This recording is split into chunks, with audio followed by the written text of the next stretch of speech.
Marco Polo, o explorador veneziano, ficou famoso por sua viagem ao Extremo Oriente, iniciada em 1272. Seu nome até hoje é sinônimo de aventura, exploração de novas terras e o contato com outras culturas. Na sua volta a Veneza, 24 anos depois, contou suas aventuras a Rusticiano de Pisa, que as registrou na obra chamada O Livro das Maravilhas. A história das viagens de Marco Polo tornou-se um grande sucesso literário por todo o mundo. Foi transcrito em vários idiomas e no século XV inspirou Cristóvão Colombo a procurar uma rota alternativa para o Oriente. Isso pode ser identificado por meio de anotações em seu próprio exemplar de O Livro das Maravilhas. E assim Colombo partiu navegando para o oeste. Até aquela época, não se acreditava que a Terra era redonda e quase ninguém imaginava que havia novos continentes a oeste, com outros povos e outras civilizações. Enquanto isso, ainda no século XIV, os descendentes de Gengis Khan controlavam o grande império chinês e os Khanatos mongóis consolidavam sua presença na Ásia Central. Os turcos otomanos avançavam sobre o mundo cristão bizantino. Na Europa, as mortes ocorriam às dezenas de milhares devido à peste negra, e no Egito e no Oriente Médio, os sultões mamelucos controlavam o poder.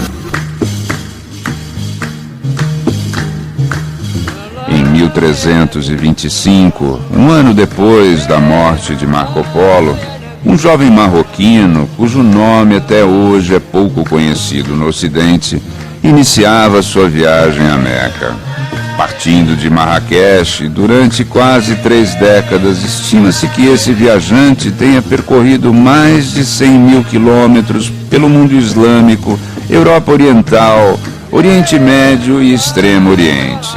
Mas esse homem ainda faria uma última viagem, talvez a mais ousada, enfrentando o deserto do Saara para conhecer os vários povos da África Ocidental. Essa é a jornada que vamos acompanhar de perto para conhecer Ibn Battuta, aquele que é lembrado no mundo muçulmano como o príncipe dos viajantes. Quando morreu aos 64 anos, Ibn Battuta já havia viajado por cerca de 30 anos, sobrevivido a uma peste na Síria, atravessado cidades, desertos e mares para chegar a Meca, a Pérsia, Ásia Central, Índia, ilhas do Sudeste Asiático e China, onde entrou em contato com paisagens e povos milenares. Um mundo novo também se revelaria para ele após a travessia do maior deserto do mundo, o deserto do Saara. Hoje, se nós levarmos em conta os países africanos, podemos dizer que Ibn Battuta passou pelo Marrocos, partiu do Marrocos, chegando à Mauritânia. O Alatá hoje fica na Mauritânia, mas antes era o norte da fronteira do Império do Mali. Depois ele havia já passado por Tagaza, uma mina importante de sal, onde ele comenta, inclusive, que essa exploração das minas de sal, das salinas, era basicamente mão de obra escrava. Depois ele passa pela capital do Mali, vai em direção ao leste, ou seja, o que seria hoje, então, o próprio país do Mali, mas também Níger, e chegando, então, ao sul da Argélia, né? Ao voltar a Fez, no final de sua jornada ao Mali, Ibn Battuta narrou as viagens ao poeta Ibn Juzé, e suas aventuras foram registradas em um manuscrito conhecido como Rila, que hoje se encontra no acervo da Biblioteca Nacional da França. A África que o viajante conheceu começava a ser influenciada pelo Islã. Desde o século VII, o Islã, religião monoteísta fundada por Maomé, começou a ser difundida por várias partes do mundo, inclusive no continente africano. A difusão do Islã e das palavras do Corão era feita por pregadores que acompanhavam as caravanas de comércio e, deste modo, a língua e a cultura árabe foram assimiladas pelos povos do deserto e da savana.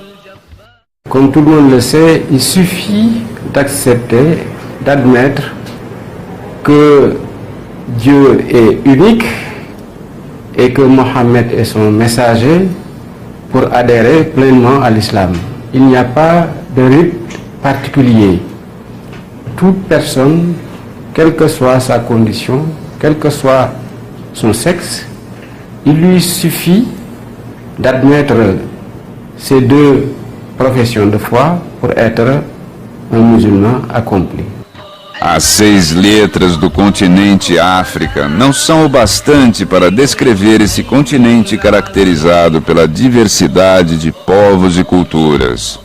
A África tropical, a sudanesa, a saariana, a mediterrânica e, como um oceano de areia interligando esses mundos, o deserto do Saara. Nós devemos entender o deserto como um mar. Devemos entender o deserto do Saara como um mar, como uma grande rota de circulação, onde comboios de camelos proporcionavam, através do deserto, a ligação entre diferentes centros culturais, diferentes centros econômicos e diferentes centros de poder. Ibn Battuta era um homem culto, rico e protegido do sultão Abu Inan, que governava todo o Marrocos a partir do palácio de sua dinastia em Fez. No ano de 1352 da era cristã, ele decidiu conhecer os povos do mais poderoso estado da África Ocidental, o Império do Mali, e com a permissão do sultão, partiu junto com uma caravana de mercadores da cidade de Sijilmassa. Uma das poucas representações medievais do comércio transsaariano aparece no mapa desenhado em 1375 por Abraão Gresques, mapa este conhecido como Atlas Catalão. Ali se pode ver as cidades, as fortalezas e os oásis por onde transitavam as mercadorias e o ouro, e inclusive um mercador tuareg viajando em seu camelo, como os tuareg da caravana que Ibn Battuta acompanhava. A caravana percorria o Saara para comprar vários produtos, ouro, sal e outras mercadorias. Entre elas estavam escravos, homens e mulheres que seriam comercializados nas cidades do Mar Mediterrâneo e no Oriente Médio. Além do ouro, o sal também servia como moeda de troca entre os povos do deserto. Antes do descobrimento da América, todo o ouro usado na cunhagem de moedas, tanto na Europa cristã quanto no mundo muçulmano, vinha da África. No caso do Mediterrâneo, vinha sobretudo da África Ocidental. Atravessava o deserto em grandes caravanas e foi responsável pelo aparecimento de grandes estados de poder centralizado na África Ocidental. Após 25 dias de viagem, a caravana chegou ao primeiro porto do Oceano de Areia, a cidade de Tagaza, onde o precioso sal era extraído por escravos dos Tuareg e comprado pelos viajantes. Há uma especificidade muito grande nessa escravidão africana antes da chegada dos europeus. Uma dessas especificidades é a chamada escravidão de linhagem, onde o escravo que é feito a partir de uma vitória na guerra, ele é incorporado à comunidade que venceu o conflito. Ele pode, inclusive, ter um tempo de escravidão. Não necessariamente a escravidão vai ser uma condição perpétua na vida deste homem tornado cativo. Agora viria o trecho mais árduo e perigoso da jornada. A travessia de quase 1000 quilômetros de areia e rochas, e um total de 2 meses com dias de calor brutal e noites de frio cortante. Eis o que Ibn Battuta nos diz sobre isso. Este deserto está cheio de gênios malignos. E se o viajante está só, acaba sendo atraído por eles e morre. Porque não há caminho visível nem qualquer sinal, mas apenas as areias que o vento arrasta. As dunas deslocam-se de um lugar para outro. O próximo destino, a caminho da capital do Mali, era a aldeia Oásis de Oualata, na região que hoje é o sudeste da Mauritânia. Mas até chegar ali foram muitos os perigos, e o viajante nos conta alguns deles.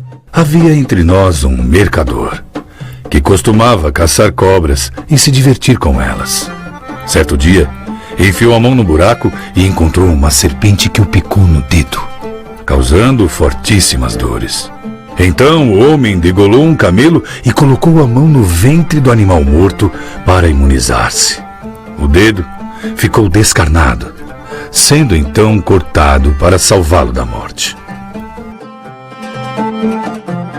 Após tempestades de areia, fome, sede e toda sorte de perigos, o deserto se ilumina, o peito se dilata e o espírito se acalma. Ibn Batuta vê descortinar-se diante de si a paz de Alá. Próximo ao Alata, o deserto ganha vida e abriga bois selvagens, e suas manadas se aproximam tanto que os viajantes podem caçá-los com cães e flechas. Batuta chega ao grande rio Níger.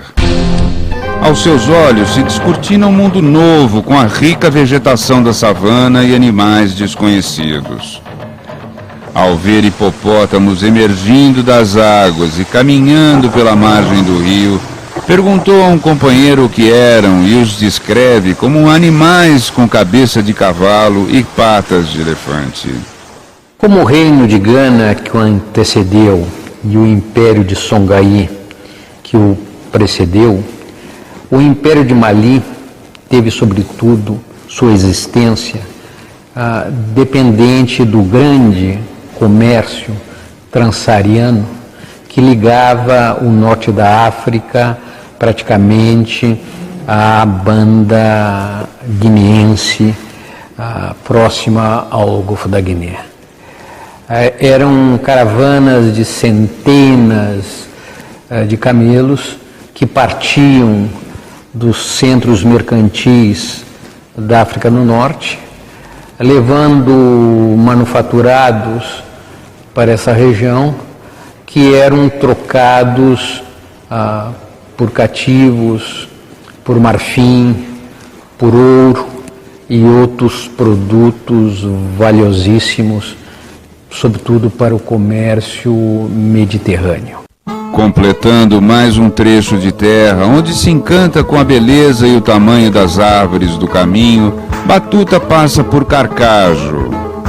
Dali, prossegue até o rio Sansara e, ao cruzá-lo, atinge, finalmente, o coração dos domínios territoriais do Mali. Lá, ele permaneceria durante 8 meses, conhecendo seus povos e seus costumes. Um mundo inimaginável de riquezas e uma sinfonia de cores fascinam o viajante. Por toda a cidade, Batuta busca acomodações confortáveis e aluga uma casa.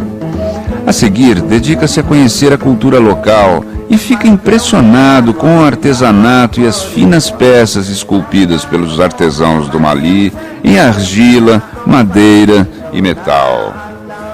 Aos seus olhos aparece uma realidade até então pouco conhecida acima do Saara, e ele toma consciência da existência de povos organizados em sociedades complexas, com formas arquitetônicas originais, escrita própria, músicos, poetas e fiéis devotados a Alá. Mas apesar de difundido há mais de 2 séculos, o islamismo ainda convive com costumes e rituais das religiões africanas tradicionais que o desagradam.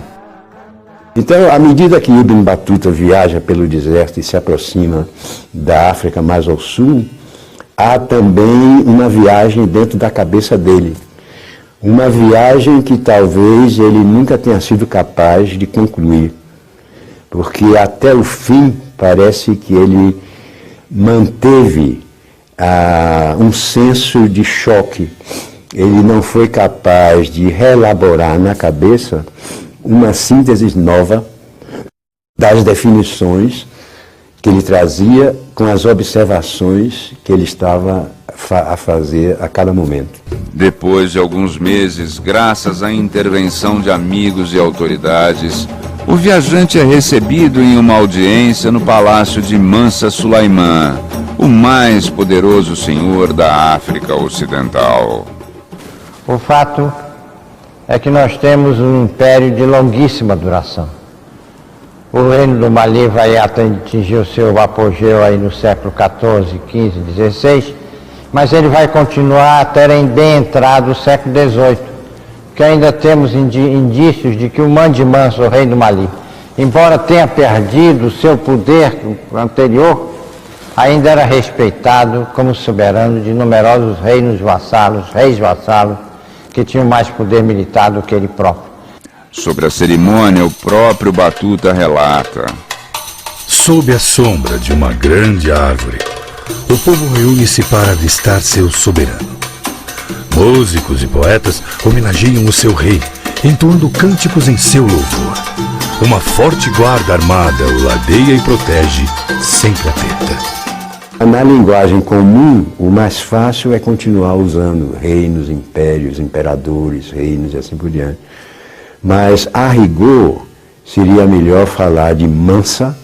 O Mansa tinha uma autoridade própria, que era construída a partir de elementos políticos, religiosos vindos de um lado de culturas que estavam já lá antes da chegada do Islã, e de outro lado, tomadas emprestado ao Islã. Mas o governante o decepciona por não lhe dar atenção nem presentes de valor, contrariando o costume da hospitalidade, que era um hábito difundido em todo o mundo islâmico. Afinal, a ideia que fazia do senhor de tantos povos era de um líder generoso, graças às histórias que ouvira sobre Mansa Musa, irmão de Sulaiman, também conhecido como Kankan Musa, que o antecedeu no trono. O rei chama-se Mansa Sulaiman. Mansa significa sultão, e seu nome é Sulaiman, mas é um soberano sovina, do qual não se pode esperar presente de valor, apesar da riqueza e suntuosidade que se vê quando ele aparece em audiência pública. Seu presente de hospitalidade para mim foram apenas 3 pedaços de pão, 1 pedaço de carne frita e um pouco de coalhada. Quando vi isto, me pus a rir. Diferente de Sulaiman, Mansa Musa era cativante, generoso e tomou iniciativas que fizeram com que o Mali se tornasse conhecido em todo o mundo muçulmano. A projeção da figura de Mansa Musa foi extraordinária também na Europa cristã. É muito provável que ele tenha inspirado a representação do imponente soberano negro que aparece retratado no Atlas catalão, sentado com as pernas cruzadas, à moda europeia, e segurando uma enorme pepita de ouro, símbolo visível de seu prestígio e poder. Ao lado está escrito: esse senhor negro é chamado de Mansa do Mali, e é o senhor dos negros da Guiné. Esse rei é o mais rico e o mais nobre senhor de toda essa parte, devido à abundância de ouro que se recolhe de sua terra. Ensina o Corão que todo muçulmano deve ir pelo menos uma vez em sua vida à cidade santa de Meca para oferecer suas preces a Alá. E assim, no ano de 1325 da era cristã, Mansa Musa realizou um feito notável. Seguido de um grande cortejo de toneladas de ouro, fez a peregrinação a Meca, a cidade santa do Islã. Na volta, trouxe consigo arquitetos, poetas e estudiosos da lei muçulmana para o Mali, transformando as cidades de Gao, Gené e Tombuctu em centros do saber. Tombuctu, nessa época, estamos falando do século XIV, estava se transformando já num centro comercial muito importante, que viria a ser um grande centro de produção de literatura escrita. No retorno, Ibn Batuta ainda passaria pelas cidades de Tombuctu e Gao, seguindo pelo rio Níger. Durante a viagem, as surpresas continuam a ocorrer. Um dia fui até a margem para fazer minhas necessidades, quando chegou um sudanês e ficou na minha frente, entre o rio e eu. Fiquei surpreso com sua má educação e sua falta de vergonha. Depois, descobri que, na verdade, ele estava me protegendo do ataque dos crocodilos. Mas o que Batuta mais estranhou foi que o islamismo coexistisse com os rituais e os costumes das religiões tradicionais africanas. Embora tenha encontrado uma grande quantidade de mesquitas e visto fiéis fazendo as orações em homenagem a Alá, não se conformava com os hábitos e costumes contrários aos ensinamentos do Corão. Essa gente é a que mais desaprova a injustiça. E seu rei não perdoa o mínimo deslize de caráter de seus súditos. Nenhum morador ou viajante teme ladrões ou salteadores. Eles fazem as orações, frequentam a mesquita e dão grande atenção ao aprendizado do venerável Corão. Em compensação, suas servas escravas e meninas aparecem nuas em público. E suas mulheres não usam o véu na presença do rei. Seus poetas recitam versos desavergonhados. E eles comem animais impuros. E este foi o Mali que Batuta conheceu. Rico, complexo e carregado de contrastes, com uma história e uma cultura muito próprias. Ele chegaria de volta ao sul do Marrocos no início de 1353, acompanhado de uma grande caravana que transportava um sem número de mercadorias e ele próprio novos conhecimentos sobre o mundo. Ibn José, o poeta que registrou suas viagens, encerra as páginas da história e conclui: não se oculta ao entendimento de qualquer ser racional que este sheik é o maior viajante de nosso tempo. E depois de ter compilado as impressões e memórias de tantas viagens, deixa-nos uma última frase. Masale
Nazaré.